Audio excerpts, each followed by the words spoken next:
Ξέρετε, πολλοί άνθρωποι σήμερα το βρίσκουμε δύσκολο να κάνουμε αλλαγές στη ζωή μας. Εξαιτίας αυτής της ρουτίνας που ζούμε εδώ και χρόνια, το βρίσκουμε δύσκολο να κάνουμε καινούργια πράγματα. Το βρίσκουμε δύσκολο να κάνουμε αλλαγές στη ζωή μας. Τώρα λες, εδώ και τόσα χρόνια κάνω αυτό το πράγμα. Θα αλλάξω τώρα, μετά από τόσα χρόνια. Αυτός είμαι, αυτός έμαθα να είμαι και δεν αλλάζω, σε όποιον αρέσει. Τι γίνεται όμως όταν έχουμε κάνει κάποια λάθη στο παρελθόν?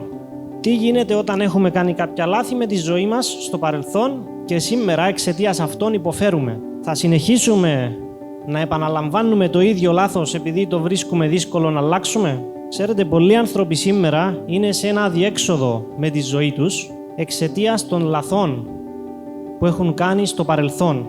Είναι συνεχώς σε έναν κύκλο αποτυχίας και επαναλαμβάνουν την ίδια φτώχεια, τον ίδιο πόνο, την ίδια θλίψη. Πιστεύω ότι έχει έρθει η ώρα να πάρουμε κάποιες σημαντικές αποφάσεις για τη ζωή μας. Πόσοι από εμάς θέλουμε να πετύχουμε με τη ζωή μας?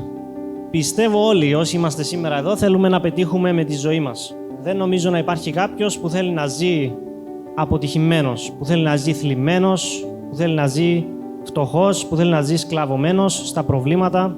Η επιτυχία όμως, με βάση τον Λόγο του Θεού, ξεκινάει από κάπου και με κάποιον. Και αυτός ο κάποιος είναι ο Ιησούς Χριστός. Γιατί ο Ιησούς Χριστός θα σε πάει σε μέρη που δεν έχεις ξαναπάει. Θα σου πει πράγματα που δεν έχεις ξανακούσει. Θα σε οδηγήσει να κάνεις πράγματα που δεν έχουν ξαναγίνει. Και έτσι έρχεται η επιτυχία στη ζωή μας. Όταν εστιάζουμε και παραδεινόμαστε στον Ιησού Χριστό και στο θέλημά Του. Αν έχεις αναγνωρίσει λοιπόν ότι έχεις κάνει κάποια λάθη στο παρελθόν, σου λέω σήμερα ότι ο Ιησούς Χριστός μας διδάσκει ότι τα λάθη μας διορθώνονται. Τα λάθη μας διορθώνονται. Αυτός θα είναι και ο τίτλος του σημερινού μας μηνύματος. Θα ήθελα να πάμε να πάρουμε το πρώτο βιβλικό μας απόσπασμα από την Αγία Γραφή. Θα διαβάσω αποσπασματικά κατά Λουκάν 7:37. Στον προσωπικό σας χρόνο στο σπίτι είναι καλό να διαβάσετε από το 36 μέχρι και το 50, μέχρι τέλος, για να έχετε μια καλύτερη κατανόηση του σημερινού μηνύματος. Ξεκινώ με το 37 λοιπόν. Και εξάφνου μια γυναίκα μέσα στην πόλη που ήταν αμαρτωλή, μαθαίνοντας ότι κάθεται στο τραπέζι στο σπίτι του Φαρισαίου, έφερε ένα αλάβαστρο με μύρο και αφού στάθηκε πίσω κοντά στα πόδια του κλαίγοντας, άρχισε να βρέχει τα πόδια του με τα δάκρυα και τα σκούπιζε με τις τρίχες του κεφαγιού της και καταφυλούσε τα πόδια του και τα άλυφε με μύρο. Βλέποντας δε ο Φαρισαίος αυτός που τον είχε καλέσει, είπε μέσα του λέγοντας: «Αυτός αν ήταν προφήτης θα γνώριζε ποια και τι λογής είναι η γυναίκα που τον αγγίζει, επειδή είναι αμαρτωλή». 50. Και στη γυναίκα είπε: «Η πίστη σου σε έσωσε, πήγαινε σε ειρήνη». Με βάση αυτά που διαβάσαμε λοιπόν, βλέπουμε δύο χαρακτήρες ανθρώπων. Βλέπουμε τον Σίμωνα τον Φαρισαίο και την αμαρτωλή πόρνη.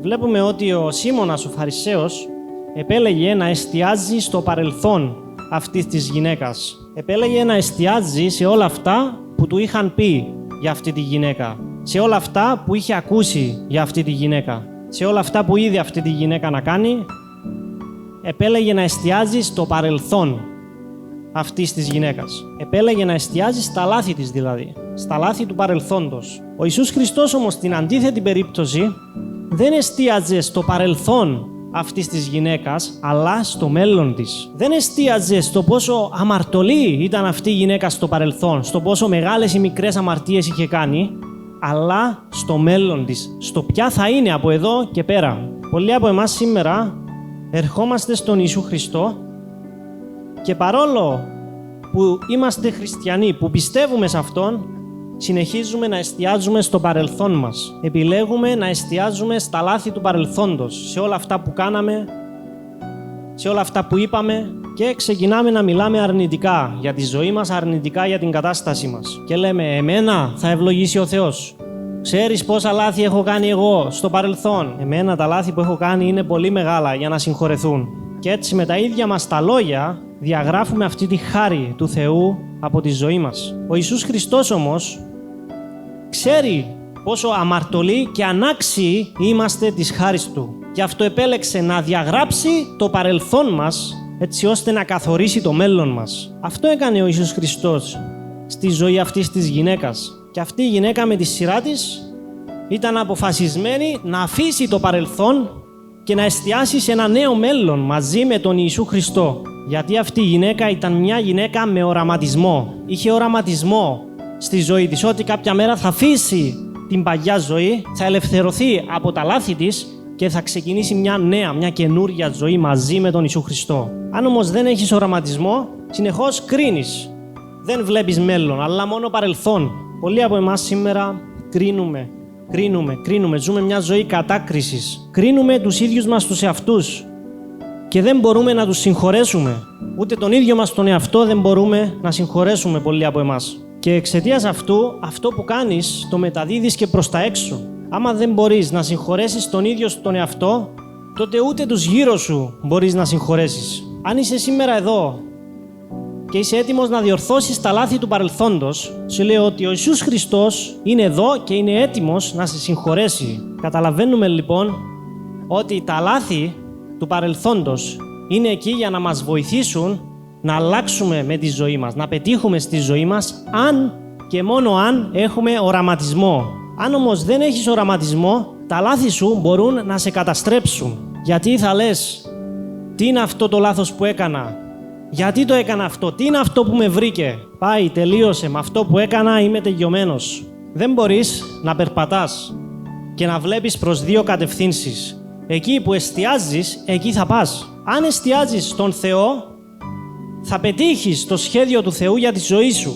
Αν όμως εστιάζεις στο παρελθόν, θα είσαι συνεχώς στο παρελθόν, σε αυτόν τον κύκλο αποτυχίας του παρελθόντος. Εκεί που εστιάζεις λοιπόν, εκεί θα φτάσεις.